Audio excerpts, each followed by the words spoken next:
Is Trump a racist? I don't think so. I've talked to a number of black entrepreneurs who back in the late 80s and 90s, early 90s, were trying to get financing. They couldn't. Somebody told them to go check with Donald Trump. So they come back and tell me they got a loan from Donald Trump. He gave them a term loan. Show up with the interest and the principal, one check. But they had to go see him personally. They independently relate this tale that when they saw him, he said, "This what you supposed to pay me? This our agreement?" I said, "Yeah." And then tore the check up, shook their hands, and congratulations. Now run your business. And this was when? This was back in the 90s. See, most people don't even know this. He had a sister. He was, every time you saw him back in the 90s, fine, paper bag, brown, beautiful black model. He likes fine women. He didn't have any problem with dating a black woman, walking her down red carpets. So, I mean, she says he's not a racist. He just doesn't like many people, black or white. And he appreciates people who do stuff within their lane. Well, not stay in their lane, but where they choose to be, if they do it well, he admires them. Black, white, brown, red, yellow. Most people don't know this. He was the finance man behind Jesse Jackson's 2 runs for president. Wow. So, you know, he talks, but I don't mind somebody talking. I think we've gotten too sensitive to that. That's part of the effeminization of the country. I remember in junior high and high school, "Hey, man, I won't say nothing, man, but last night when I saw your mama, man, you don't know I was over there because you was asleep, man." But blah, blah, blah, blah. We ran the dozens. That was our sport. Mm-hmm. So we were used to talking about each other. Now, "Man, he talking about my mama, man." What's wrong with you? Mm-hmm. Do you think Trump will get reelected? I think he's going to get reelected. This impeachment mess we've got right now, there's a thing called the U.S. Constitution, and the Constitution says the president is the chief diplomatic officer of the United States. It puts no limits on his discretion. It simply says that if he comes up with any treaties, they have to be ratified by the Senate. If a treaty is ratified by the Senate, it becomes part of the supreme law of the land. The president and other elected and appointed officials are under oath required to follow the law of the land. The State Department, Secretary of State are part of his cabinet and are essentially advisors to the president. He's the boss. So what he does relative to Biden is simply what is allowed and mandated by the Constitution, specifically Article 1, Section 8, that says the president is charged with, quote, enforcing the law of nations. We have an Interpol treaty with various European states and also one specifically with the Ukraine that requires that we basically investigate, apprehend, prosecute, extradite criminal elements and criminality. Mm-hmm. So Biden, out of his own mouth, and I've heard this tape twice, January this year, he says, well, 2019, he says, "I guess I broke some laws, extortion.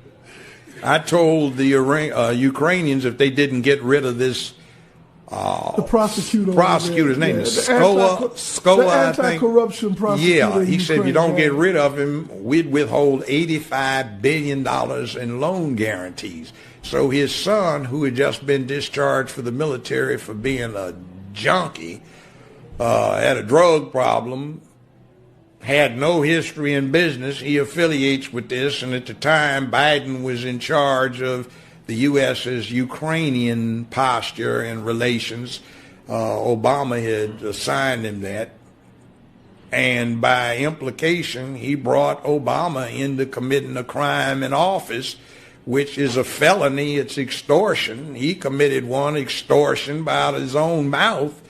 threatening to withhold $85 billion in loan guarantees if they didn't get rid of this prosecutor who was zeroing in on that corporation that his son had just been hired to represent after Biden Sr. had been assigned by the president the task of dealing with Ukrainian diplomacy. So son gets $18.5 million out of it, and he has no background other than a dishonorable discharge from the armed services for drug abuse.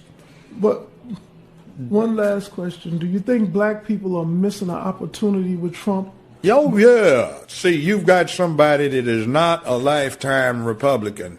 He's been a blue dog Democrat for most of his life. He usurped the Republican Party. So I think this thing I've been tweeting about, no benefit, no vote, ought to be the deal. We haven't gotten a damn thing out of the Democratic Party for a long time. And the last one, number 44, and the one before that, 43, Bush and Obama, well, there are pictures of Bush with his arm around 8-year-old Barack Obama because his stepdaddy, adopted daddy, Lolo Sotoro, had done a lifetime worth of business with the Bushes. Wow. Uncle George Herbert Walker, after whom George Herbert Walker Bush, Bush 1 president, was named, founded Halliburton in 1946 in Oklahoma. And Lolo Sotoro had been international executive vice president for Standard Oil. There was talk of him being a CIA asset. Well, yeah. See, he ran the death squads for the Indonesian army. On his own call, anyone could be assassinated. So when George Herbert Walker Bush became head of the CIA under the Ford administration, he just got with his old buddy in the oil business, Lolo Sotoro, and pulled off the hits. See, Barack's grandmother has been acknowledged as being the woman that operated the channels through which CIA money went to the Southwest Pacific. So she introduced her daughter, who had just had Barry, Barack, to Lolo Sotoro, and they got married, and Lolo Sotoro adopted Barack Obama. The name was changed to Barry Sotoro. Now, when he went to high school in Hawaii, I know about that high school. I almost sent my oldest son to it. I could afford it, but I didn't think he deserved it. 20 years ago, the tuition was $95,000 a year, not including room and board. When Obama went there, I've talked to two of his classmates. They independently state that the tuition, not including room and board, was $45,000. Now, Business Insider reports his income for 2017 at over $200 million net. That's after taxes, deductions, write-offs. For this last year, 2018, they reported it as $570+ million. And that's after all deductions, tax, right? Trump doesn't make that net. I mean,